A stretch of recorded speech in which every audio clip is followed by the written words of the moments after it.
charts call it Ship Trap Island. I can't see it. And you have good eyes. I've seen you take out a moose at 400 yards. And you can't even see 4 miles in the dark Caribbean night. Nor 4 yards. It's like moist black velvet out there. It'll be light enough in Rio, that's for sure. We should be there soon. It's gonna be great hunting jaguar in the Amazon. Good sport, isn't it? Hunting? The best sport in the world. For the hunter, not the jaguar. Don't talk rot, Whitney. You're a big game hunter, not a philosopher. Who cares how a jaguar feels? Maybe the jaguar does. They've no understanding, Whitney. You know better. Either way, I think they can understand one thing, and that's fear. Fear of death. Nonsense, Whitney. This hot weather is making you soft. Be a realist. The world is made up of 2 classes, the hunters and the hunties. Luckily, you and I, we're hunters. Do you think we've passed that island yet? I can't tell in this darkness, but I hope so.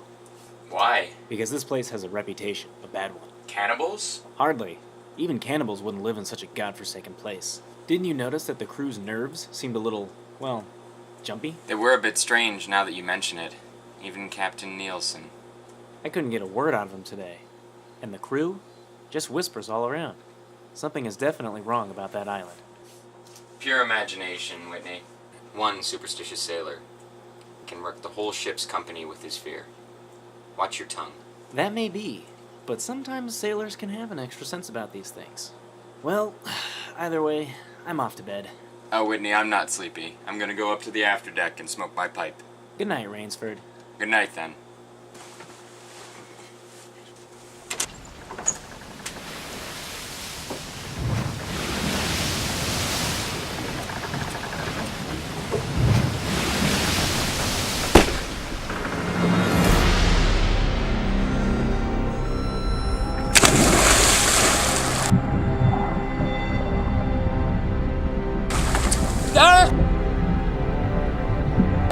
Hey! Man overboard! Hey!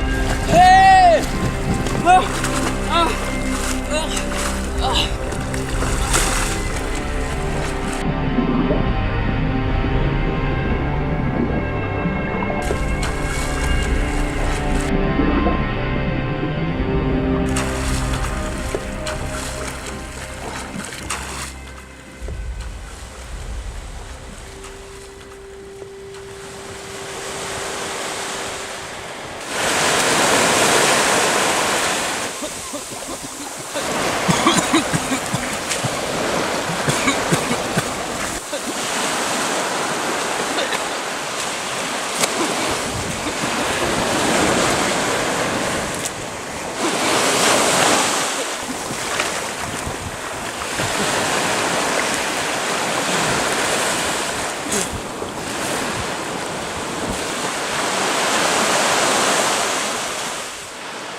What is this place?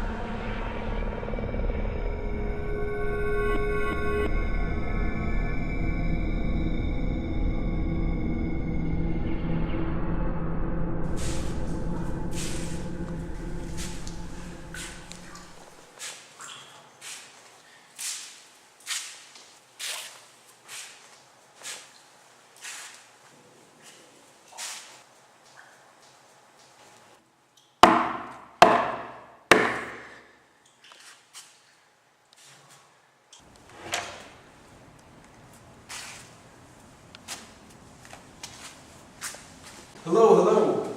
I watched you walking up through my entrance. My name is General Zaroff. Ah, General Zaroff, it's a pleasure to meet you. I'm Samuel Rainsford of New York City.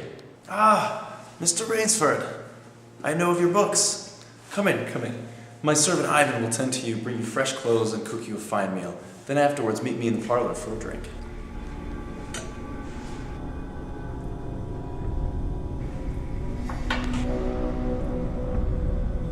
You'll have a cocktail, Mr. Rainsford.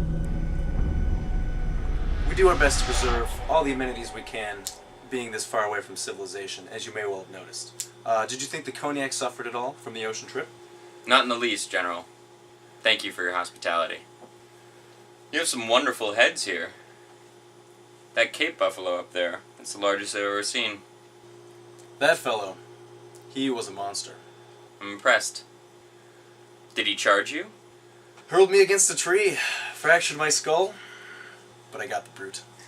I've always thought that the Cape buffalo is the most dangerous of all big game. No, Mr. Rainsford, you are wrong. Here on my preserve in this island, I hunt more dangerous game. Is there big game on this island?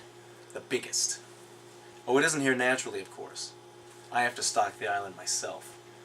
What have you imported, General? Tigers? Ha! Hunting tigers ceased to interest me years ago, my friend. I have exhausted their possibilities, you see. No thrill whatsoever left in tigers. No doubt, General Zaroff. We'll have to hunt together, Miss Rainsford, you and I. I shall be most glad to have your society. But what game? I'll tell you. You will be amused, I know. Mr. Rainsford, God makes some men poets, he makes some beggars, some kings. Me, he made a hunter.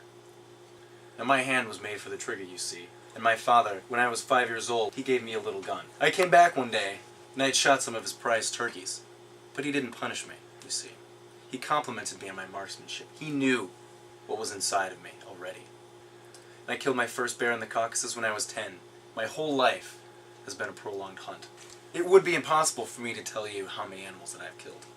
Yes, indeed, that's so. After I left the army, I continued to hunt. Grizzlies in your Rockies, crocodiles in the Ganges, lions in East Africa. And it was in Africa that I had found this Cape buffalo here, and he hit me, and I was laid up for 6 months.